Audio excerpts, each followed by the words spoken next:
Welcome to this special edition coming your way from Nile TV International regarding the participation of Egypt being represented by Foreign Minister Dr. Badr Abdulati in the 39th General Assembly of the African Union Assembly meetings for the heads of state and governments, and to be shedding more light on the importance and the significance of the participation of Egypt represented by Foreign Minister Dr. Badr Abdulati. On behalf of His Excellency President Abdel Fattah al-Sisi, I'm honored to be having with me over the phone Ambassador Hazem Khairat, the former Assistant Foreign Minister. Thank you very much, Mr. Ambassador, for being with us tonight.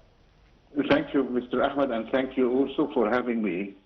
Anytime. First of all, how do you see the importance and the significance of the participation of Egypt in this African Union Summit, specifically that Egypt is heading the African Union Peace and Security Council this round? Yes, I believe the timing of this summit is important in light of the issues the region is witnessing that require attention and full coordination between African countries. Foremost among them is the Palestinian issue, which always received the attention of African countries and which support the legitimate rights of the Palestinian people. In addition, of course, to other issues such as the problem of Sudan and Somalia and other countries, and issues also related to the challenges in the Red Sea and the water issue. Yes, speaking of the water issue, the sustainable water availability is one of the main themes for the African Union Summit in 2026. How do you think that Egypt could be using this theme to be protecting its rights from the Nile water river?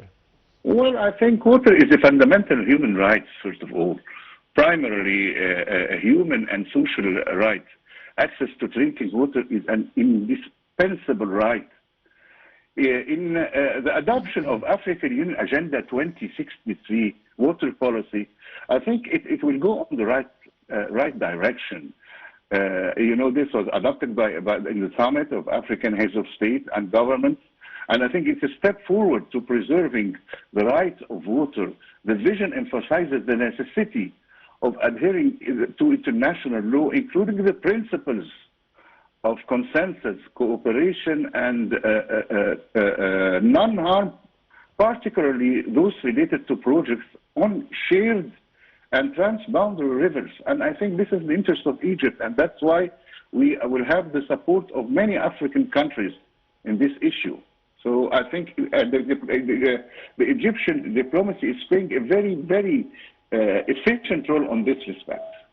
Yes, and speaking of the solidarity and the support by the African Union member states, and more specifically Egypt, regarding the vision of Egypt in terms of protecting the rights of the Palestinians, because you mentioned the Palestinian cause, and we have seen today the solidarity of the members of the African Union regarding protecting the rights of the Palestinians. How do you see this stand by Egypt and the African Union regarding the rights of the Palestinians, more specifically in the Gaza Strip and the West Bank?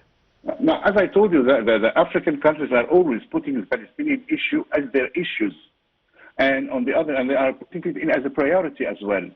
It's extremely important to begin implementing the second phase. This is what Egypt diplomacy is playing now, and trying to have the support of the African countries.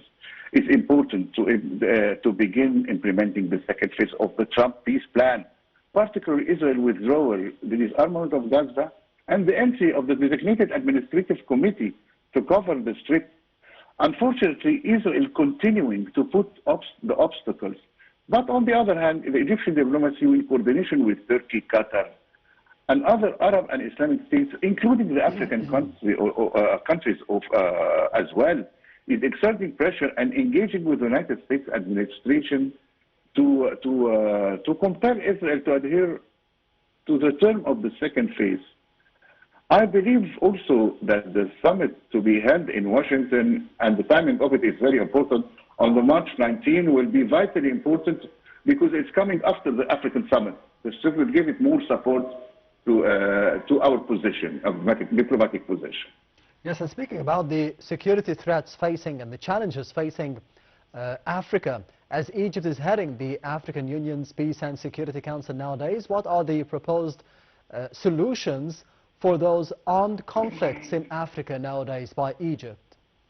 Well, let's talk specifically about the security issues, and especially in the Red Sea. Yes. Because now all the concentration is the Red Sea. I think we can go to the Minister Abdelati's, what he said recently. He said that the governments of the Red Sea should be limited to the coastal states on the Red Sea. And he affirmed Egypt's rejection of any attempts by external parties to impose themselves as partners in the governance of the Red Sea.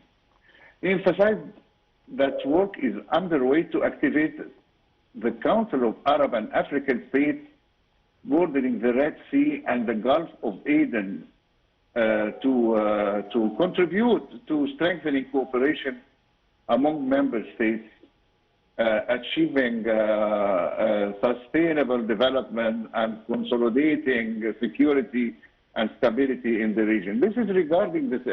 We can talk about also Sudan and Somalia, yes, and all these issues, which are also. If I'm going to turn to Sudan, let me say that I believe I think that Sudan is very important, and there is a consensus among African states on the importance of Sudanese unity. The withdrawal of all mercenaries from the territory, the cessation of external support, and the establishment of a permanent humanitarian truce that leads to a ceasefire, and also the start or the commencement of a process that benefits the Sudanese people and is led by them without foreign influence. I think there is a consensus between the African countries in this regard. Going to Somalia also, it is an important country due to the strategic location on the Red Sea. There is also an African consensus on preserving Somalia's unity and refusing any attempts to divide it. African countries have expressed their rejection of Israel's non-interventionist and illegal recognition of Somaliland land. There is one position, and this is also something very important, very positive position from the African countries. Yes, and this is on the political and the diplomatic levels, but what about on the economic levels? Because we have seen the statements of Foreign Minister Dr. Badr Abdelati regarding the African Free Trade Continental Agreement, which is within the vision of Africa Agenda Sustainable Development for 2063. How do you see the importance of advancing this agreement for the benefit of all the African peoples? Well, in this issue, we need some more efforts. Actually, we need some more, especially in the what you say, the economic relation between the partners. It's still, the level is not so high.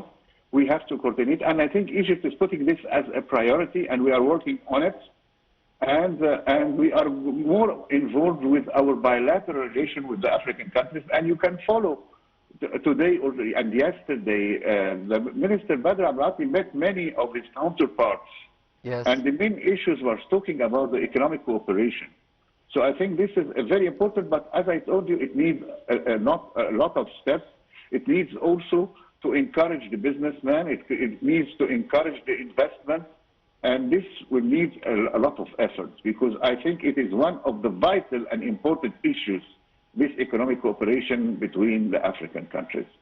Yes, and from the economic integration and cooperation between the African member states of the African Union to the health sector. Today, even in Egypt domestically, we have seen the directives of His Excellency President Abdel Fattah al-Sisi to be having a bigger initiative of involving the governorate of Al-Minya, for example, in the comprehensive health insurance system. But those initiatives, the presidential initiatives on the health field or in the health field and the level of health, we can see that it is being propagated to Africa, like eliminating virus C. For example, we have seen this initiative being implemented in Egypt and across Africa. How do you see the importance of propagating those presidential initiatives, the Egyptian initiatives, for the benefit of the health of the Africans?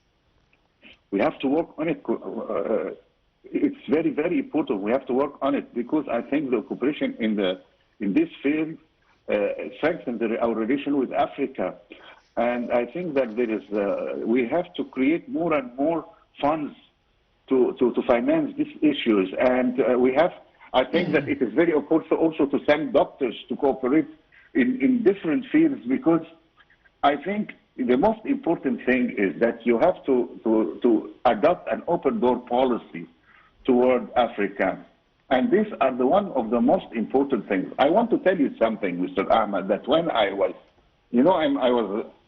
I was ambassador in Israel. Yes. And I was witnessing some of the issues that Israelis are trying to open relation with Africa through this field. So this is very important. I think this initiative is very important, and the timing is very important as well. Not only in this field, in different fields, but this is one of the most important fields that I can see. We have to work on it. We have to create funds. We have to send experts, and we have to cooperate more in this issue. Yes, Ambassador Hazem Khairat, the former Assistant Foreign Minister, thank you very much for being with us tonight on Nile TV International and this special edition. Thank you very much, Mr. Ahmed. It's my pleasure. And this brings us to the end of this special edition. Thank you for watching, and goodbye.